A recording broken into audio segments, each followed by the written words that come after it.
an samu mummunan hatsarin motar tirela a kwanar Barde da ke yankin karamar hukumar Gezawa da ya yi sanadiyar asarar rayuka da jikatar mutane da dama. Lamarin da ya girgiza al'umma. Me ya haddasa hatsarin? Menene halin da marasa lafiya ke ciki? Wanne mataki shugabanci da jami'an lafiya suka ɗauka? Ku kasance tare da mu a cikin shirin Gezawa Updates domin jin mu da cikakken rahoto daga nan shafin jaridar Autan Media International da ke Facebook, Instagram, TikTok, YouTube.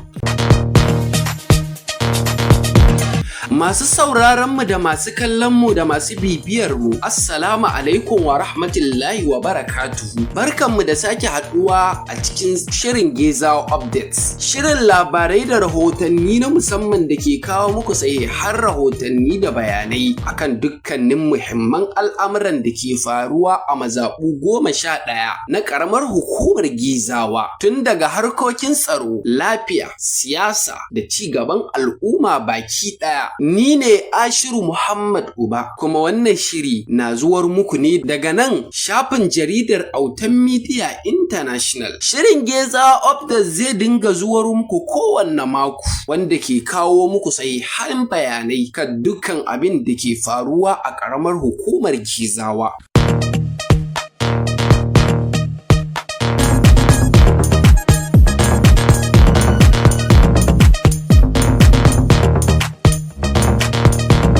An wayi gari da mummunan hatsarin wata babbar mota kirar tirela a kwanar Barde da ke karamar hukumar Gezawa a jihar Kano. Hatsarin da ya yi sanadiyar asarar rayuka da jikkatar mutane da dama, lamarin da ya girgiza al'ummar yankin baki ɗaya. Hatsarin ya faru ne da misalin karfe 8:30 na safe a ranar Lahadi 8 ga watan Fabrairun 2026 a lokacin da motar kirar DAF tirelar ke kan hanyarta daga kwanar Danja zuwa kasuwar Gujungu a jihar Jigawa, dauke da kayayyaki da fasinjoji sama da mutum 200. Rahotanni sun nuna cewa lokacin da direban motar zai yi kwana a mahaɗar hanyar roundabout na kwanar Barde, lamarin ya faru inda direban ya gagara sarrafa motar tare da kifewa a daidai kwanar Barde da ke mazaɓar Wangara a ƙaramar hukumar Gezawa. Shaidan gani da ido, shugaban tashar kwanar Barde Malam Bali Ali Naira ya tabbatar da faruwar lamarin, inda ya ce hatsarin ya faru da safiya kuma tun da wuri aka fara ayyukan ceto tare da kai waɗanda suka jikkata asibiti. A cewarsa, waɗanda suka jikkata sun samu ɗauki cikin gaggawa, inda aka rarraba su zuwa babban asibitin ƙaramar hukumar Gezawa da asibitin sa Muhammadu Sunusi da asibitin ƙwararru na Murtala Muhammad da kuma asibitin ƙashi na Dala, sakamakon karayar ƙashi da wasu daga cikin waɗanda hatsarin ya rutsa da su suka samu, kamar yadda wakilinmu ya rawaito. Wakilinmu Abubakar Muhammad Yusuf ya tattauna da wani likita daga cikin waɗanda suka duba marasa lafiyar, inda ya bayyana cewa Assalamu alaikum wa rahmatullahi ta'ala wa barakatuh. Sunana na Ayuba Sani Muhammad, a likitan jinya, wanda kan wannan hatsari da ya faru ɗazu da safe, wanda ina daga cikin likitocin da suka duba wa'annan marasa lafiya da wannan ibtila'i na hatsari da ya kama da su a nan kwanar Barde. Nan dai aka dudduba su, aka babba su taimakon gaggawa, sannan wa'anda kuma aka ga kes ɗin nasu, saboda akwai wanda da dama kes orthopedic kes, to shine aka yi rifarin ɗinsu, wasu aka kai su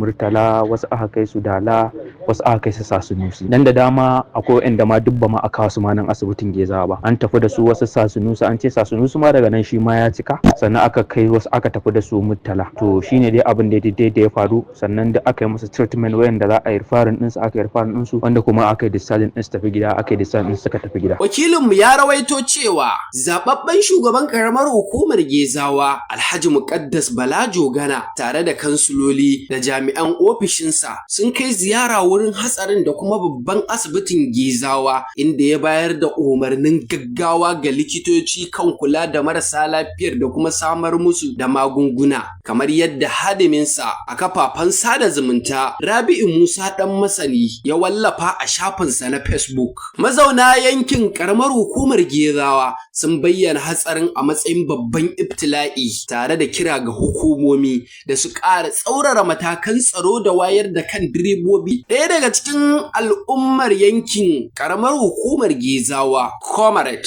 Aliyu Awal Umar, ya miƙa saƙon ta'aziyarsa ga iyalan wanda suka rasu, yana mai cewa ina miƙa ta'aziyya ga iyalan wanda suka rasu, muna addu'a kuma Allah cikan mamata, Allah ya tashi kafaɗin wa'inda suka jikkata. Hatsarin tirelar da ya faru a kwanar Barde ya sake tunatar da muhimmancin tuki cikin hankali da bin dokokin hanya, musamman a manyan hanyoyin da ke haɗa kasuwanni. Har zuwa wannan lokaci da muke haɗa muku wannan rahoton, ba mu samu tabbacin mutane nawa ne suka rasu ba. Ana sa ran hukumomi za su fitar da cikakken bayani a hukumance, yayin da ake ci gaba da binciken adadin waɗanda suka rasu. Allah ya ji kan waɗanda suka riga mu gidan gaskiya, ya kuma baiwa waɗanda suka jikkata lafiya. Amin ya hayyu ya qayyum.